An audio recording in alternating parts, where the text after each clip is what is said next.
News Bihar. देखिए, सारण जलालपुर के 114 माझी विधानसभा में हम लोग आए हुए हैं और यहाँ बहुत सारे दावेदारी हो रहा है। हर पार्टी अपना अपना दावेदार खड़ा कर रहे हैं और यहीं एक हैं हमारे जो जनजन पार्टी के उम्मीदवार कुणाल जी हैं, उनसे बात करूंगा। सर, क्या नाम है?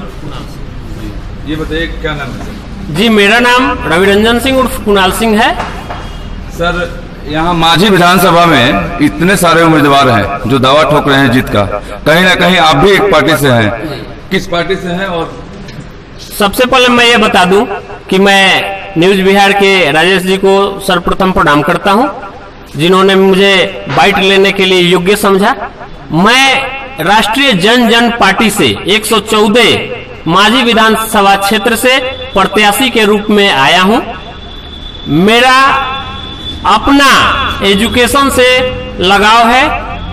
आज के युवाओं से, नौजवानों से मैं अपेक्षा रखता हूं, मैं उनके लिए कार्य करता हूं, मैं उन्हें शिक्षित करने का कार्य करता हूं। जो बेरोजगार हैं उनके लिए रोजगार की मुहैया करवाता हूं और इस नाते मैं लगा हूं कि विधानसभा में मैं अपने आप को एक दावेदार प्रत्याशी के रूप में यहाँ अपने आप को प्रदर्शित कर रहा हूं। मैं प्रयास है मेरा कि सभी पार्टी के लोगों के बीच मैं एक इंटेलेक्चुअल पर्सन हूं। लोग मुझे ज्यादा लाइक करेंगे, नौजवान मुझे लाइक करेंगे। मेरा अपना सोच ज्यादा से ज्यादा शिक्षा और बेरोजगारी पे होगा। मेरा फोकस शिक्षा और बेरोजगारी ही होगा। सर, पहले अपना पार्टी का नाम बताइए, जिस पार्टी से आप खड़े हैं। मेरे पार्टी का नाम है राष्ट्रीय जनजन पार्टी, जिसके राष्ट्रीय अध्यक्ष आशुतोष कुमार जी। माझी विधानसभा से इतने दिग्गज उम्मीदवार हैं, कहीं ना कहीं उस दिग्गजों में आपका भी नाम आता है, तो क्या आप पूरे दावा से कह सकते हैं कि उस उम्मीदवार में खड़ा होंगे तो जीत जाएंगे? मैं उम्मीदवार हूं। हर उम्मीदवार यह बात जरूर कहता है कि मैं जीतने के लिए ही खड़ा हूं।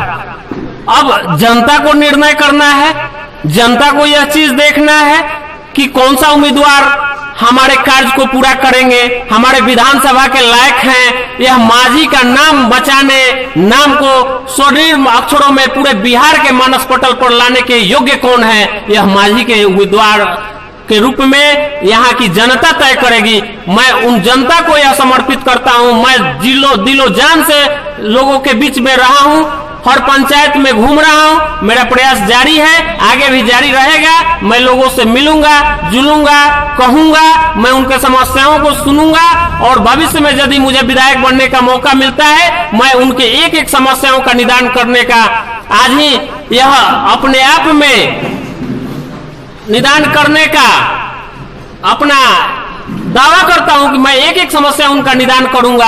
और मैं माझी विधानसभा को यदि विधायक बनने का मुझे प्रतिनिधित्व करने का मौका मिलता है, लोग जिताएंगे, तो मैं उनके सारी समस्याओं को एक एक करके क्रमवार मैं निकालने का काम करूंगा। सर, यहाँ जो 15 साल की सरकार थी, 15 साल लालू जी की थी, 15 साल नीतीश जी की थी, उस सरकार से कितना संतुष्ट है? देखिए, सरकार कुछ ना कुछ प्रोग्रेस तो सब सरकार में होता है, कहीं कमी होता है, कहीं ज्यादा होता है। मैं ये नहीं कहता कि किसी ने काम नहीं किया, दोनों सरकार ने काम किया। ट्रेंड अलग था, दोनों में ट्रेंड अलग था। नीतीश जी के शासन में कुछ काम अलग हो रहा है, लालू जी के शासन में कुछ काम अलग हो रहा है। बट शिक्षा व्यवस्था बहुत ही लचर है, स्वास्थ्य भी लचर है। एक भी सामुदायिक भवन है, स्वास्थ्य केंद्र में आईसीयू की व्यवस्था नहीं है, स्वास्थ्य केंद्र में दवाइयां उपलब्ध नहीं है। डॉक्टर भी आयुर्वेदिक और ये वाले डॉक्टर हैं, सरकारी डॉक्टर की वैकेंसी नहीं है, पढ़ाई नहीं हो रही है, सारे कॉलेज बंद किए जा रहे हैं, स्कूल बंद किए जा रहे हैं। और इधर तो कोरोना काल में और भी चौपट चल रहा है। इस स्थिति पर निगरानी नीति सरकार का नहीं है, अच्छा नहीं है, वह बिल्कुल ही मने सराहनीय नहीं है। यदि यह स्थिति रह गई तो आने वाले दिनों में लोग शिक्षा, स्वास्थ्य, बेरोजगारी और भूखमरी से मरेंगे। यह राज्य भूखमरी के कगार की चपेट पे आ गया है, जिसका कोई व्यवस्था नीतीश सरकार नहीं कर रहे हैं। हम इससे नाखुश हैं अभी। सर, आपका चुनावी मुद्दा क्या होगा? मेरा चुनावी मुद्दा शिक्षा, स्वास्थ्य, बिजली और बेरोजगारी मुख्य मुद्दा होगा। मैं इनमें सुधार अपने स्तर से सोच करके भविष्य में नव निर्माण के रूप में यहाँ के युवाओं में एक नई सोच, एक नई उमंग, नया जोश डालूंगा और हर युवा से यह अपेक्षा करूंगा कि वह संस्कारी बने, सभ्य बने और समाज को एक नया दिशा दे, दशा दे। और जहां तक मुझे प्रतिनिधित्व करने का जब मौका मिलेगा, मैं एक एक पदाधिकारी को अपने से मिलके प्रेम से समझा करके उनसे काम निकलवाने का काम करूंगा। किसी तरह से मैं चाहूंगा कि मेरे विधानसभा में कोई भी काम अधूरा न रहे। जिस काम के लिए वो आए हैं, यदि स्वास्थ्य में है तो स्वास्थ्य का काम करें, न कि यहाँ स्वास्थ्य में नाम लिखवा लें, हाजिरी बनवा लें और घर जाके बैठे। यह मैं होने नहीं दूंगा।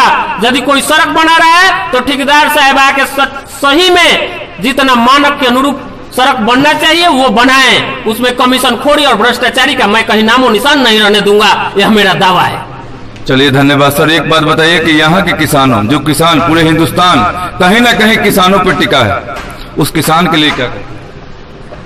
मैं उस किसानों के लिए सबसे पहले तो मैं यहाँ एक चीज देख रहा हूँ कि चाहे सरकार जो भी विफलता हो, अभी तो बाढ़ आ गई है, पानी बहुत हो गया है, लेकिन जब सुखाड़ होता है तो यहाँ हर पंचायत में 2 गो 3 गो 5 गो जो है बिजली से चलने वाला मोटर लगा है, जनरेटर वाला पानी लगा है, लाइन से चल रहा है, लेकिन कोई आज तक चल नहीं रहा है। जितना भी नल जल का काम हुआ वो चल नहीं रहा है। जब किसान को पानी नहीं मिलेगा तो सिंचाई नहीं होगा, सिंचाई नहीं होगा तो फसल नहीं होगा। इस सिंचाई पर सरकार को ध्यान देना चाहिए। सरकार ध्यान नहीं देगा तो हम लोग जब आएंगे, एक एक जो बिजली से चलने वाले मोटर है, पानी वाले पंप सेट लगे हुए हैं, उनको सबको चालू कराया जाएगा। जो वर्षों से बन के तैयार है लेकिन चालू नहीं हो रहा है, पता नहीं क्या परिस्थिति है, भगवान जाने, मैं नहीं जानता हूं, लेकिन मैं देखता हूं तो सब के सब बंद पड़े हुए हैं, नलकूप बंद पड़े हुए हैं। उनको सुधार कराना।